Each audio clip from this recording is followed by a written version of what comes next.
الحمدللہ والصلاة والسلام علی رسول اللہ۔ اعوذ باللہ من الشیطان الرجیم، بسم اللہ الرحمن الرحیم۔ ایک واقعہ ابھی میری نظروں کے سامنے سے گزرا اور کمال واقعہ پڑھ کر آنکھوں میں آنسو آ گئے۔ سیدنا علی بن ابی طالب رضی اللہ عنہ نے سیدنا ابو بکر صدیق رضی اللہ عنہ کی بہادری کا تذکرہ کچھ اس طرح سے کیا کہ جب وہ اپنے دور خلافت میں تھے تو لوگوں سے پوچھا، اے لوگو، سب سے بہادر کون ہے؟ لوگوں نے جواب دیا، امیر المؤمنین، آپ سب سے دلیر اور بہادر ہیں۔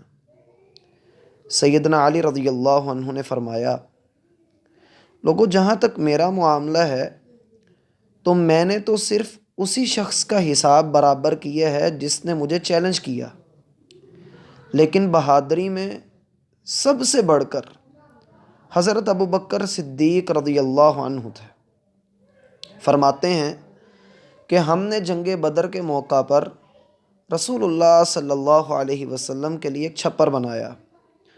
ہم نے کہا کہ اس میں رسول اللہ صلی اللہ علیہ وسلم کے ساتھ کون رہے گا تاکہ مشرکین میں سے کوئی آپ علیہ الصلاۃ والسلام پر حملہ نہ کر سکے۔ اللہ کی قسم، صرف حضرت ابو بکر رضی اللہ عنہ ہی وہ شخص تھے جو اس وقت آپ کے سر کے قریب تلوار سونت کر کھڑے ہو گئے اور کہا کہ میں نبی علیہ الصلاۃ والسلام کی حفاظت کروں گا۔ مشرکوں میں سے جو بھی آدمی نبی علیہ السلام کی طرف لپکتا، آپ رضی اللہ عنہ اس پر پل پڑتے۔ لوگو، ھذا اشجع الناس، یہ سب سے بہادر شخص ہے۔ اللہ ان سے راضی اور وہ اپنے رب سے راضی۔